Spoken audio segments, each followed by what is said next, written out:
Mama itu sebenarnya sombong, pikir gede hanya karena perutnya lebih besar dari saya saja. Dia mikir-mikir, mulai terbuka pikirannya, jauh lebih, sudah ngerti ya, jauh lebih daripada mamaku. Nah saudara-saudara, banyak orang juga demikian. Mereka kira Mao Zedong paling besar, mereka kira Soeharto paling besar, mereka kira malaikat paling besar. Alkitab akan jauh lebih. Lalu dia pulang, Ma, saya tahu ada yang lebih besar.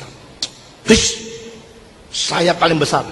Nak Ma, saya lihat semacam yang 4 kaki yang gini, bukan seperti kita begini. Dia tidak loncat, tapi dia jalan pelan-pelan, tapi stabil loh Ma. Wih, dari kepalanya masih ada 2 tanduk yang besar. Wih, kakinya badan besar sekali. Mamanya bilang, sama saya besar mana? Ya maaf ya Ma ya, besar dia kok. Masa? Lalu mama mulai menghirup napas, bikin perut lebih besar. Sama gini, tetap besar dia Ma. Mamanya tidak rela, bikin lagi besar. Besar mana? Tetap besar dia. Kau kurang ajar sama saya ya. Bukan kurang ajar, memang dia lebih besar Ma. Coba tunggu lagi sebentar. Wah, dia lebih besar lagi. Besar mana? Masih besar dia. Meledak. Akhirnya mamanya pecah karena terlalu besar, mati. Saudara-saudara, dia bagaimana bikin besar? Tetap besarnya kodok. Saudara-saudara, bagaimana besar? Tetap kodok. Kodok itu kodok, sapi itu sapi. Semua 1, 2, 3. Kodok itu kodok, sapi itu sapi. Qualitative difference, nah sama. Dia meledak, dia pecah, dia sombong. Anak itu nangis, tapi dia tidak bisa membantah kenyataan bahwa sapi jauh lebih besar dari mama. Mama dia memang agung, tapi agung tidak berarti dia paling besar. Saudara-saudara, semua idola di hati kita memang banyak yang agung. Beethoven agung, tapi sakit sipilis. Tchaikovsky agung, tapi homoseks. Schumann agung, tapi bunuh diri. Schubert agung, tapi dia juga homoseks. Nah saudara-saudara, begitu banyak orang yang agung-agung di dalam musikus yang dulu saya idolakan mereka, tapi akhirnya lenyap satu persatu. Idola turun. Paulus agung, Petrus agung, tetap manusia. Malaikat-malaikat agung, tetap ciptaan. Penghulu-penghulu malaikat luar biasa agung, mereka adalah yang terbatas. Maka di sini dikatakan Yesus jauh lebih tinggi daripada segala malaikat. Sesudah ini, di dalam pasal ini, Paulus penulis daripada Ibrani mengutip 7 bagian kitab suci di dalam Perjanjian Lama untuk menyatakan mengapa Kristus agung. Nah saudara-saudara, ini satu metode yang saya kaget luar biasa. Apa sebab? Karena mengapa begitu banyak orang Yahudi mereka baca Perjanjian Lama, mereka tidak menemukan. Jadi mengapa mereka baca, hafal, tapi akhirnya mereka tidak sadar, tidak mengetahui mengapakah penulis Ibrani waktu dia baca kitab suci Perjanjian Lama, dia akhirnya menemukan ini ayat, ini ayat, ini ayat, ini ayat.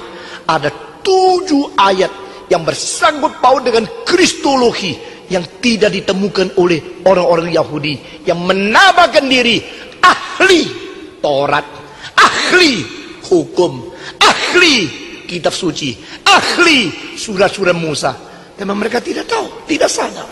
Di sini kita melihat bahwa banyak orang menganggap diri sudah mempunyai kitab suci, sudah membaca kitab suci, sudah menghafal kitab suci, sudah mengetahui kitab suci, tapi mereka tidak pernah mengerti sari-sari yang berada di dalamnya. Saudara-saudara, sama seperti banyak orang beragama yang bisa lihat di Indonesia, mereka makin beragama, makin menjauhkan diri daripada pimpinan Tuhan. Makin beragama, makin menanam benci dan dendam lebih daripada mereka yang ateis. Makin beragama, makin tidak mungkin berdamai dengan siapapun di sekitar mereka. Makin beragama, makin berani membakar, memperkosa, menjelekkan atau merusak orang lain. Saudara-saudara, karena apa? Mereka telah mengganti Allah dengan huruf-huruf. Mereka telah mengganti makna rohani dengan syariat-syariat keagamaan yang mati. Mereka telah mengganti tugas kewajiban manusia di hadapan Tuhan dengan sesuatu jasa-jasa keagamaan mereka. Saudara-saudara, Ini penulis Ibrani, dia mencuplik, dia melihat, dan dia menembus, dan mengkristalisasi dan pengertian melampaui huruf-huruf yang dia baca, dan menemukan satu kesimpulan yang dikoneksikan dengan Yesus Kristus. Berarti apa? Berarti dia telah menemukan kehendak Tuhan Allah di dalam ayat-ayat, di dalam kata-kata, di dalam huruf-huruf. Dan bahasa Tionghoa mengatakan "Zili Hang Jian", berarti di dalam kata, di tengah-tengah garis dan garis, ada makna tertentu yang lebih daripada ikatan harafiah. Saudara-saudara, orang yang hanya mati-mati membaca, memikir, dan akhirnya menghafal akan huruf saja, mungkin dia menyimpang lebih daripada mereka yang belum pernah baca. Itulah sebab orang kadang-kadang yang baru Kristen, begitu baca kitab suci sebentar, sadarnya luar biasa. Tapi orang-orang Kristen yang berpuluh-puluh tahun, makin baca Alkitab, makin khawatir, makin tidak beriman kepada Tuhan. Saya tidak ngerti apa itu yang diajarkan, yang diterima itu menjadi apa di dalamnya. Saudara-saudara, penulis Ibrani mengatakan, siapakah di tengah-tengah malaikat yang pernah Tuhan Allah berkata kepada dia? Berarti dari mulut Allah yang tertinggi keluar kalimat, bukan saja menghidupkan, juga menjadikan manusia mengerti arti hidup. Saudara-saudara, manusia hidup bukan hanya bersandarkan roti saja, tapi bersandarkan setiap perkataan yang keluar dari mulut Tuhan. Berarti the word of God is the source of our living. The word of God calls us to live in accordance with His own will.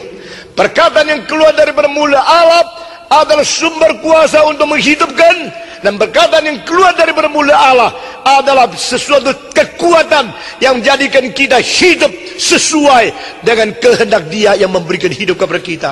Tapi di sini ada kata-kata yang sebagai hidup kita merenungkan tentang sumber hidup itu sendiri.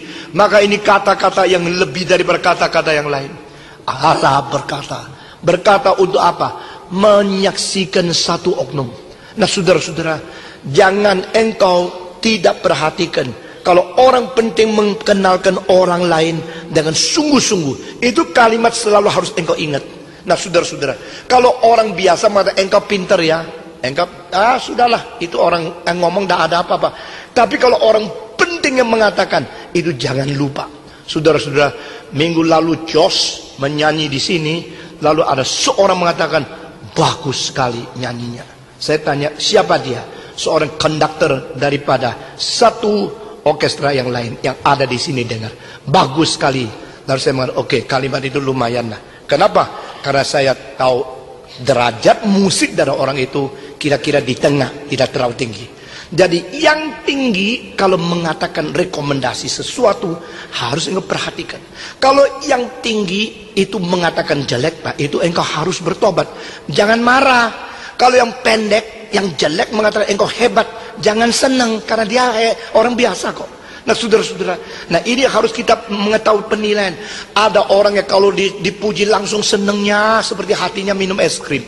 Saudara-saudara, siapa saya yang kalau puji dia senang? Sudah ada orang dia sudah senang sekali. Yang puji siapa? Jangan terlalu cepat senang. Yang maki atau yang menegur engkau siapa? Jangan terlalu cepat marah. Kalau yang menegur kamu adalah orang berbobot, teguran itu adalah wakil Tuhan untuk mengkoreksi kamu. Saudara-saudara. Tetapi yang tidak tahu apa-apa memuji engkau, itu adalah wakil setan untuk bikin engkau sombong. Kalau engkau mengerti aja dalil ini, engkau seumur hidup hindarkan banyak hal yang merintangi engkau maju. Justru kita tidak mau ditegur sehingga kita tidak bisa maju. Justru kita mau dipuji, akhirnya kita kesandung, kita tidak bisa maju lagi. Ini adalah wakil Tuhan dan wakil setan. Jadi saudara-saudara, kalau yang benci kita adalah setan, biar kita terus bekerja, karena kita bekerja dibenci setan, itu satu kesuksesan luar biasa. Tapi kalau kita kerja sesuatu dihina sama Tuhan, kita harus malu. Karena Tuhan tidak mau kita kerja itu, kita harus berhenti. Nah, saudara-saudara, di sini penulis daripada Ibrani mau mengalihkan seluruh konsentrasi kita kepada mendengarkan kata Tuhan Allah tentang Yesus Kristus. Nah, kata Tuhan Allah tentang Yesus Kristus di dalam Alkitab mempunyai satu derajat yang